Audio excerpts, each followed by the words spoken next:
हम का जाते हैं कि तू इतना सिंगार कर। Hello guys, welcome back to my channel. I hope कि आप लोग अच्छे होंगे। आज मैं फिर क्रेजी भैया के वीडियो पर रिएक्शन करने वाला और वीडियो का टाइटल है भतार मारे लहंगा उठा के। और यह वीडियो मैं क्रेजी नंबर 1 चैनल से लिया, जो कि बहुत ही गार फारू वीडियो, और इसका ओरिजिनल लिंक आपको डिस्क्रिप्शन में मिल जाएगा, आप वहाँ पे जाकर देख सकते हैं। और जो भी भाई हमारे चैनल पर नए, चैनल को सब्सक्राइब कर सामने बेल आइकन दबा दे और वीडियो को शेयर करें। तो चलिए देखते हैं इसमें क्या गार फार रोस्ट किया है।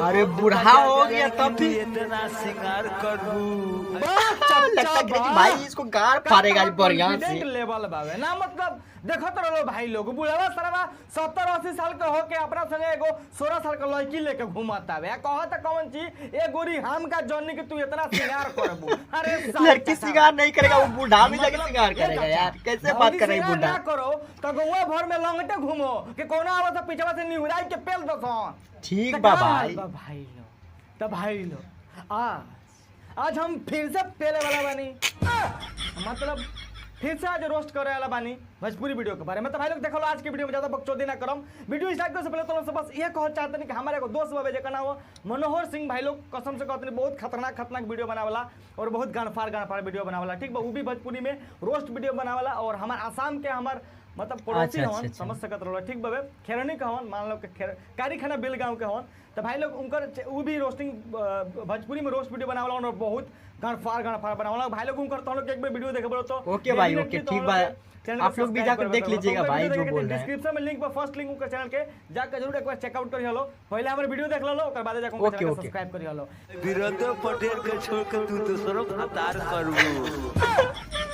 अरे कैमरा में सरवा हम कहीं ना भाई, हकीकत बा ना रे, गाना हो। अच्छा गाना हो। अरे सरवा हमारा आँखी पर विश्वास नहीं हो खत तने फिर से लगाओ तो। विरोधो पटेल के छोड़ के तू दूसरों भतार करबू। ए चाचा बूढ़ा में भी इतना आप समझ सकते हैं। अरे मर्द तू ना मनबा का हो भतार करबू। लड़की भी वही है ना, मस्त। मतलब ऐसा देखकर किसी को भी कुछ हो सकता है। आप समझ सकते मैं क्या बोलना चाह रहा हूँ। चिंता पर जाए की उम्र में तू आके कहत रखे हाई वीरेंद्र पटेल के छोड़ के दोसर का तू भतार रखबू। मर्दे को तू हम मान लेते नहीं, चलो हम मान लेते नहीं कि तारा से लड़के शादी कर लेती है तो लड़किया के जिंदगी खराबे हुई नू।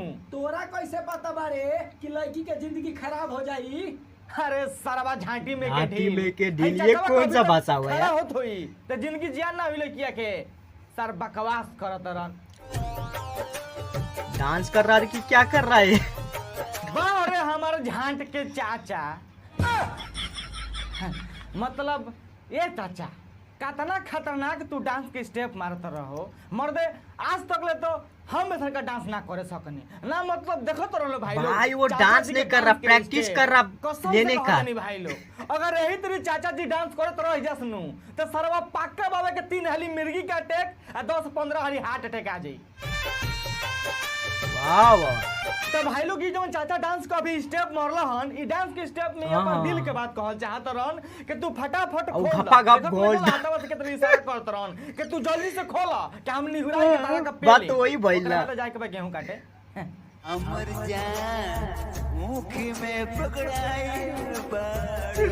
अरे वाह जबरदस्त यार, तू तो हिला के रख देला हो ना। मतलब गाना सुनत रहलो भाई लोग। अब देखो भाई लोग ई गाना अश्लील नहीं के भाई लोग एकरे गाना ई गाना में एगो दूगो सन का एक्टिविटी कइल गेल बा जौन के थोड़ा बहुत अश्लील लगता। बाकी सब गाना ही बहुत अच्छा बाबे, ठीक बाबे। ई गाना में बस हमरा 4 गो सामान के कमी बुझाइल हवे, जौन की एगो बाबे सुर, ताल, लिरिक्स, ओकरा बाद ट्रैक, ई सब चीज के नु ई चाचा माई चोद देले बड़ा ना। मतलब गाना के भाव सुनत रहलो एकरी बोहिन चोदो ट्रैक जाता बे छापारा असवा जौन लिरिक्स बाबे जौन मतलब मम्मी बच्चा की चल गइल बे बहुत पाटाना।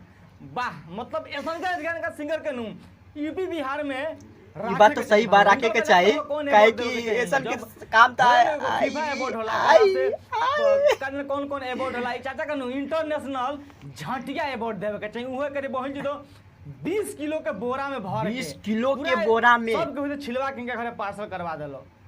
सारा बुढ़ारी में आइल बड़ा नी गाना गावे करे बहन जो नसूर के पत्ता बना ताल के पत्ता बवे एगो पता बा भाई चलत रहनी पेले के जान होखी में भाई हम रोज भी करते हैं। ठीक है, साथ साथ में अमर जान मुखी में पकड़ाई पकड़ाइल बाड़ू सर तू नहीं कह तरह के जान मुखी में पकड़ाइल बाड़ू का भइलो ये वीडियो हटा दे नहीं तो तोर गाड़ी में कूद के पेल दम रे भोंसड़ी वाला वीरेंद्र पटेल के सिद्ध बड़ी धूम डांस कर रहा है कि क्या कर रहा है यार। लेकिन बहन चंदई कौन टाइप के गाना हमर दे सरबा लागत कोनो घरे पाना चोची आतावे ना सरबा गावे के लूर बाबे ना का कहिए ट्रैक का दिन कहाँ चल रहल बाबे गाना कहाँ चाचा गावत रहन आ कहत रहन के वीरेंद्र पटेल के देत बाड़ू धोखा अरे मर देता नहीं तारा कोनो धोखा ना दी तो कोनो तारा गोनिया पटक के पेल दे मर देता नहीं लाड़ गाना गइल बन सरबा ना राग बना सुर बना ताल बा बहन तो झांटे सन गाना बा कहत रहन के वीरेंद्र पटेल के देत रू धोखा अरे मर दे जब गाई के बता कोनो अच्छा गाना गावा के मतलब एटलीस्ट साला ट्रैकों में तो मिल जाओ लाना बा सरबा माथा खराब हो गए वीरेंद्र पटेल के सिद्ध बड़ी धूम वीरेंद्र पटेल के ए चाचा बस अब तू गाओ मतलब तो हमारा दिमाग खराब होता है मतलब तू काहे इतना जोर से गावत रहो जितनी तू गावत रहो जोर से नु के वीरेंद्र को दारू धोखा कसम से कहत नहीं एक दिन एक गाना कबे सनु तारा गोड़िया पड़ी पराना वाली कर जो कहबे दला चटका मारन हो जेबो और एगो बात भाई लोग उ कोनो टाइप के गाना हो चाहे एल्बम हो ओकरा में एगो मेल एक्टर और एगो फीमेल एक्ट्रेस रहली सन तो दोनों के कॉम्बिनेशन अच्छा रहे के चाहिए तब जाके उ गाना देखे में या उ वीडियो या उ कवर सॉन्ग या रैप सॉन्ग देखे में थोड़ा अच्छा लगे और मतलब परफेक्ट ओकर जोन माजो उठावे से लेकिन हेजू देख लो एगो लाल डायनासोर भी डायनासोर सच में लड़की डायनासोर जैसे लग रही है पूरा बॉडी तक फिगर तो देख ही रहे ये सब हुआ इसको बोला जाता है ये भौजी तारा भातार कौन चीज ले भाई अगला कैसे लेला तनी हमरो के बतावत तो कबो सुता के कबो उठा के का करल जाए वही तो तारा पेलल जाला नहीं सुता के कबो उठा के लेला तो तू चारू ओर आके कहबू ई शर्म के बात नहीं खे हैं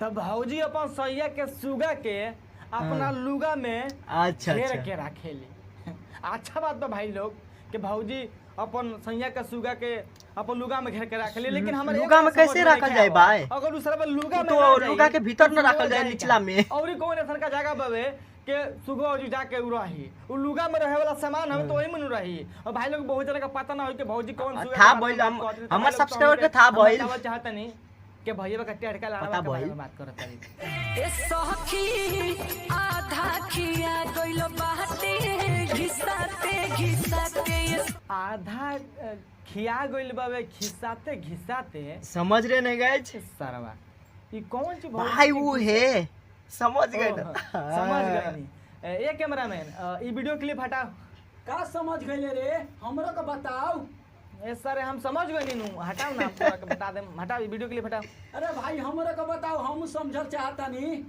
अरे सरवा तू हटाओ ना हम समझ गए नीनू तोरा समझ जरूरी बाबे ये हटाओ दूसरा वीडियो क्लिप लगाओ बोलबे कि ना सरवा हम समझल चाहता नहीं समझल चाहते रे एगो बात बताओ तोरा का अगर हम निहुराई के आ पीछे से तोर गोनिया में पेल देम तो हमार लड़ावा से तोर गोनिया छिला जी के ना हां तो उहे बात कहती है भौजी बुझाइल हमारा नाम के कोठा हाथ पा ओई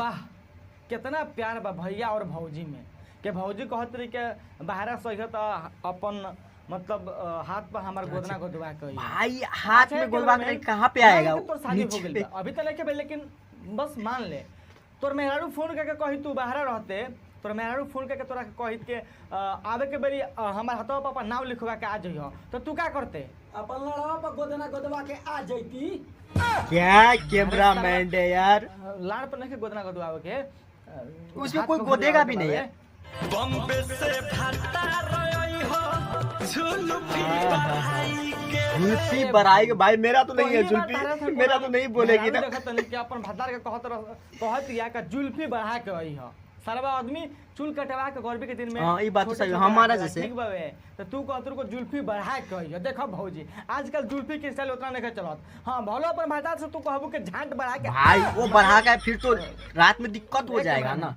सारे भुला दे नहीं तो सर दूसरा क्लिप लगा बाजा के सैया ऊपर रे रोज चढ़ जाले ऊपर रे वाह ना मतलब वाह। समझ रहे हैं गाना गाइस था। कौन सा बुफर के भौजी बात के बोल रही है, भौजिया बड़ा वही वाला दवा ने बुफर बजा के भौजी बुफर के दवा ऊपर के चढ़ चलेगा गया। ऊपर। देखिए भौजी कहियो बुलेट रह जाके कोनो गाना मत लगा दे के ढोनी जनी छील दे नहीं तो पीछे से चढ़ जाई एथन के पेली के भाग देना के परी प्राण निकल जी। वाह, ये सब गाना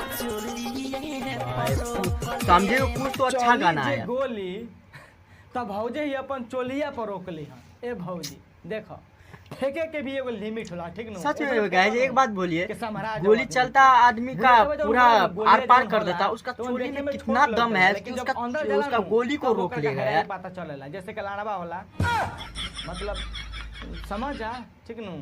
भौजी अपन चोली पर गोली रोकी हन। एक गोली लागी तू धिया जेबू तू गोली रोकबू चोली पर। भाई लोग देखो लो कि भौजी अपन चोली पे गोली रोकस चाहे बम रोकस चाहे कुछ रोकस यार ओकरा से हमरा कोनो दिक्कत नहीं है। तो बस भाई हेलो गाइज, आप लोग को आज का वीडियो कैसा लगा कमेंट करके जरूर बताइए, क्योंकि आज का वीडियो बहुत ही गार पार था यार। और देख रहे हैं लड़की और बूढ़ा में यार जोड़ी कैसा किया है गाना, और गाना भी क्या देख रहे हैं, लगता है गाला फाड़ कर निकाल बिरला कैसे हमको आता भी नहीं गाइज। और उसको क्रेजी भाई अच्छा से पिलाया लेकिन, और बहुत ही लेकिन हंसाया, क्योंकि ऐसा वीडियो हंसाने के लिए ही बनाया जाता है।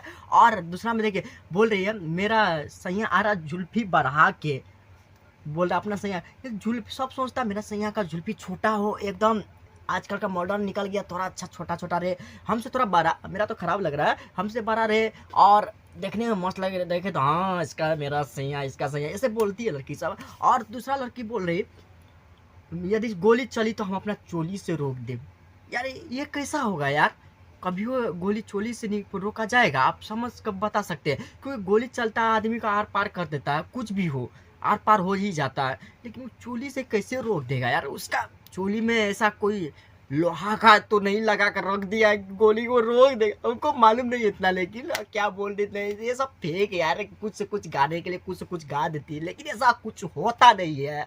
और आप बताइएगा आपका भाई का रिएक्शन वीडियो आज का कैसा लगा, गर्दा उड़ा कर रख दीजिएगा, इतना शेयर कीजिएगा इतना शेयर कीजिएगा, मजा आ जाएगा, भाई का दिल खुश हो जाएगा यार।